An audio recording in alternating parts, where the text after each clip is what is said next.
we represented Roy Williams and Marvin Crenshaw and the plaintiffs in the lawsuit. The facts supporting the lawsuit were very plain and public. What had happened under the previous at-large system or under the 8-3 was brutal,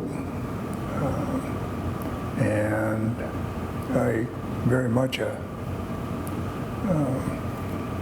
continuation of the racial control in the city of Dallas by the white establishment, and so it pervasive in political and in other parts of life. So you didn't have to do a lot of checking to see if it was a good case or not. It was what they had done was pretty apparent, and the way it worked was pretty apparent. You weren't going to win at large unless you were the choice of the white voters, and they had packed the black voters at that point and the Hispanic voters into 2 or 3 single-member districts, and so you thus ensuring that the white voters were going to elect the majority of the substantial majority of the city council. And it's fair to say, I mean, we weren't just sitting in our office and Roy and Marvin walked in and introduced themselves. And so the awareness of what the 8-3 particularly had wrought and how it had wrought was part of our own professional and personal experience. So I would say that we didn't, as Mike said, it was hiding in plain sight. The facts were the facts. The law was pretty clear at that point. And I will say I was involved in my husband was involved in the original Lipscomb versus Wise case. And I came in during the mid-'80s, a little bit in that litigation that ran, in the late 70s, early 80s, that yielded the 8-3. So we knew when the plaintiffs then opposed the 8-3, they wanted an all single member district case, and the courts didn't go with that. So I think it was fair to say, and if you talk to some of the people who were active during that time, they didn't expect the 8-3 to work as effectively as an all single, or at least a 14-1 or a 10-1, or which is what they wanted back then. But you had to wait and show that it didn't. And so the intervening 10 years between the time the 8-3 was implemented and the time the Williams case was brought was the evidence that showed that, in fact, the consistent pattern in the city was to use the electoral system to suppress the ability of minority voters to elect the candidates of their choice. The packing that went on in the 8-3 was kind of classic in some ways. It's like, okay, you get single member districts, well, let's make sure that we limit even there your access to those, and so your districts were drawn in a way that really concentrated rather than maximize minority participation even in those 8 seats. And of course then the at-large was still functioning the way it always had. So I can't say that anybody was surprised that that lawsuit was brought. Certainly not the activists in the minority community. I presume you've talked to Marvin, and you've talked to Diane, and you've talked to all the folks who were just on the ground during that period of time. And so I think that the context, and we were involved in other litigation involving the city and its race attitudes toward race, and certainly toward minority citizens and their right to participate fully in the both political and social life of the city. So we knew what we were dealing with. Well, we had a judge instead of a predominantly white vote to go to. Okay, so it was mainly that you'd be in the court.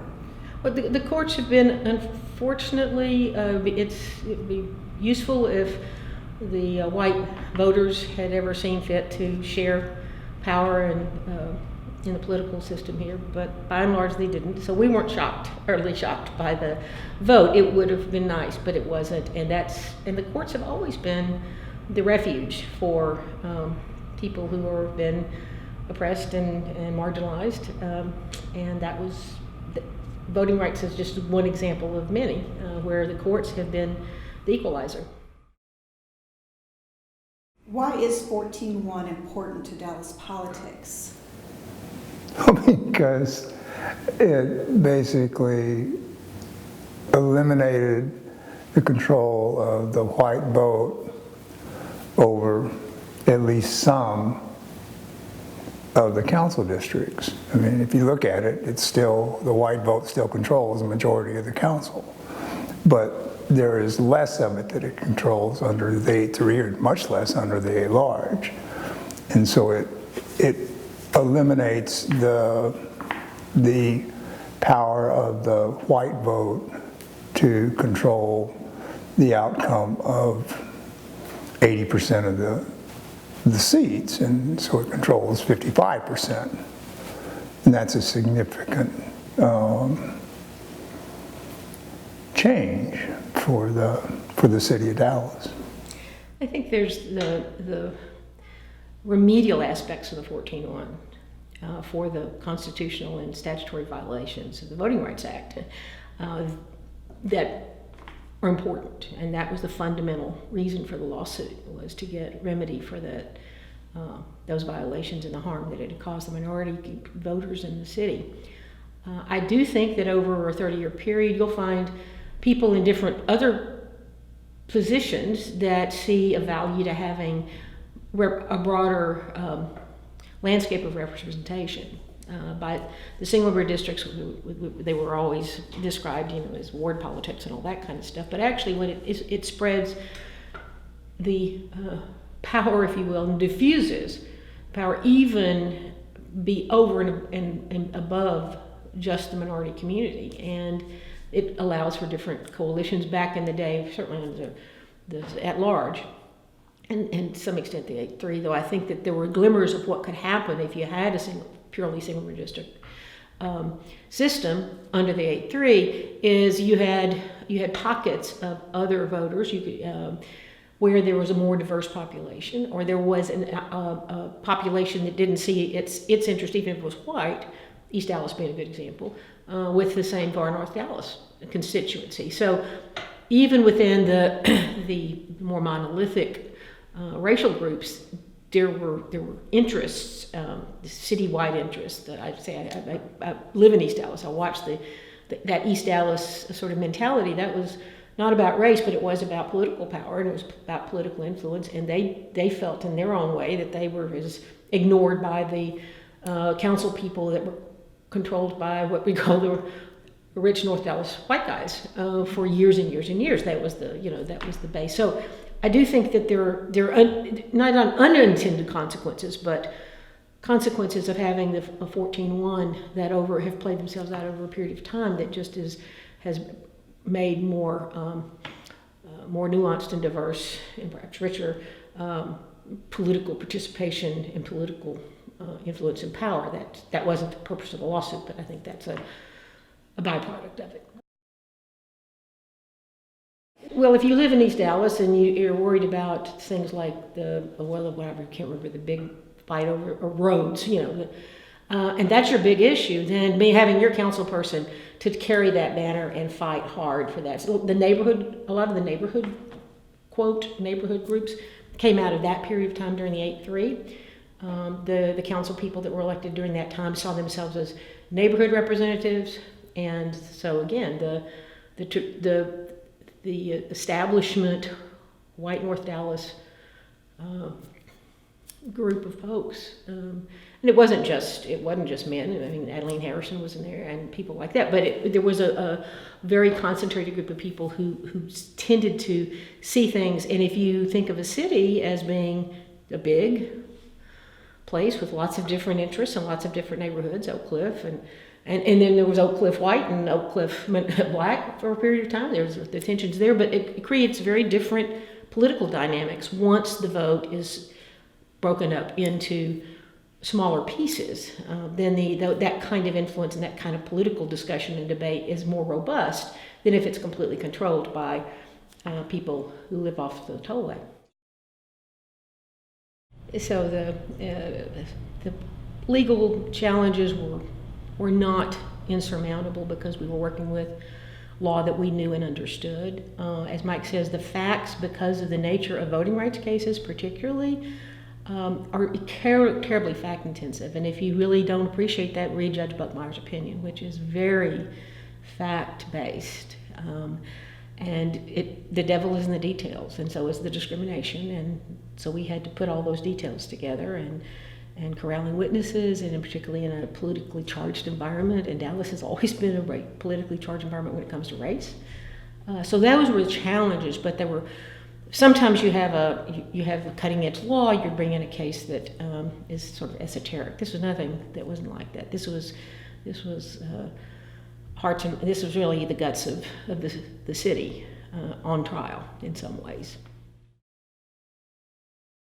I honestly think that one of the most important things to do is to explain to kids in the classroom that to not sanitize it or I talked about the benefits of 14-1 for everybody, but you have to start with race, and you have to explain to people the reason 14-1 exists is because white Dallas was essentially locking black Dallas out of access to the political process and all the things that flow from a political process in a democracy. So it was the at-large system had like a chokehold, if you will, on the ability of black Dallas to be a full and complete participant in the political life of the city. And that's the reason the original case was brought. That's because it's important to say, again, 14-1 is not the end. It was the solution that the plaintiffs wanted. It was the solution that seemed to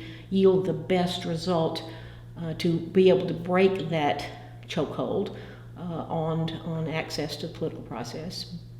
But I don't think you can sugarcoat that reality and the racial context of that. And then you can start talking about further what it's yielded, why it's a good thing, even if, wherever you live, maybe it's better to be represented to have a district of 100,000 people, a candidate can run and not have to spend as much in a smaller electoral environment. They may be able to address more localized problems. If somebody lives at Oak Cliff, maybe they have one set of issues, East Dallas another, North Dallas another. You can make all those cases, almost good government arguments, which I think, again, some people may want to go to first. I think if you're talking to kids, or you're talking from first, and I think there's a real failure of the education system to talk about the racial context before they start going into why it's also a good idea. I always, that old sign for the speed limits is not just a good idea, it's the law. That's kind of how I feel like you gotta explain this stuff. The idea that a system can be rigged against people based on unfair criteria, like age. I mean, that's what they live with in many ways. And so when you use this as an example of how what is supposed to be a fair system gets set up to be rigged so that it is an unfair system based on some characteristic, in this case race, I think kids understand it. My kids did. And their classmates understood it, and it seemed to be sort of an intuitively graspable concept that that adults would set up a system that was unfair. So does that, do you think that would have helped the kids that were, younger at the time or going forward to understand a little bit of participation in government? We're dealing with that today, voting and that sort of thing. No, I don't think understanding is the problem. I think everybody understood very well what was going on. That was giving it up was the problem. I think it's really important to emphasize that again, this was hiding in plain sight. Everybody knew what the system was accomplishing and who was winning under it and who wasn't winning under it, and how it had been rigged. And so it was about power. And so I really don't think kids, as Mike said, kids get it even before the adults who really have the stake in. Well, they were waiting for the city and the white interveners to appeal and see what was going to happen on appeal. That's what they were waiting for, because that's exactly what happened. And there was no going gentle into correcting the system. And it was.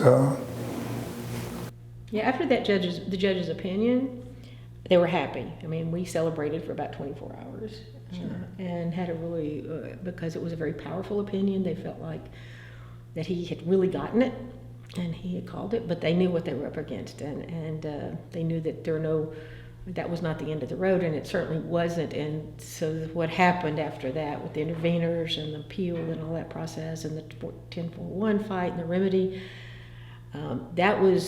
it's that segment of the history of the 14-1 that really tells you how threatened the white establishment in the city was, because they could have gone gracefully.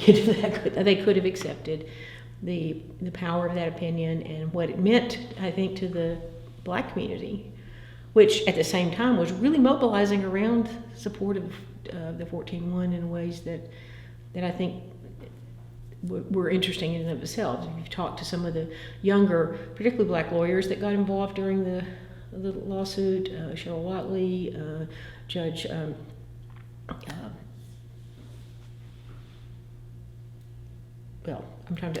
was trying to think about, Kevin Wiggins was very instrumental. Peter Lewis, there were so many lawyers who really got involved, and so that hadn't existed 20 years before. There just hadn't been that population that was involved in the voting rights. So everybody cared about it, but the environment in the city was different. And those young lawyers coming in and really I think that was very threatening to some of the traditional white establishment, that really where they dug in their heels on that 10-4-1 fight. Now, I mean, you could make a case for the 10-4-1 in an objective. If you didn't deal with the reality on the ground, you could have had at least a debate about it. But it was the lines were drawn. The white establishment said, okay, we've lost the 8-3. Now, but what we want to make sure is whatever gets put in place is what we have decided is the right solution, not what you, African American community, have decided. And that was, it was that much of a power struggle particularly during that remedial stage. What the white leadership had done was just say, okay, we lost 8-3. What are we going to do? Oh, let's do something random. How about 10-4? I mean, wait a minute. It looks just like it was. It was a way of just ratcheting up the numbers in order to maintain the same result that was available under the 8-3, but everybody was supposed to be fooled. And the numbers are different, therefore the result will be. It was an insult to intelligence. Because it was, whether or not it could have worked different or not was never the issue.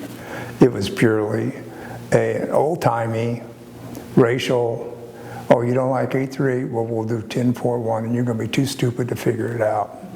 They weren't, that's the way Dallas operated. And it was also, even if you said, okay, there's a rationale for this, it was very clear. It has to be our choice, because they could sit there and try to argue about why the 10-4-1 would work or not work. And there was a moment where there was actually some, well, let's look at this, be fair. The black community very quickly figured out, no, this has nothing to do with fairness. They did look and see how it would work, but they also looked and saw what was really going on, which was, no, we have to be the ones we're going to pick the remedy for the violation of your rights. And the black community said, no, we're going to, and that the 14-1 are bust. In fact, Marvin and Roy went in the 15-0. So. Right. I'm just glad we did it. It was definitely a highlight of our long career as civil rights lawyers. I think if somebody said, name your top 2 or 3, it would be definitely. Oh, of course. Definitely there.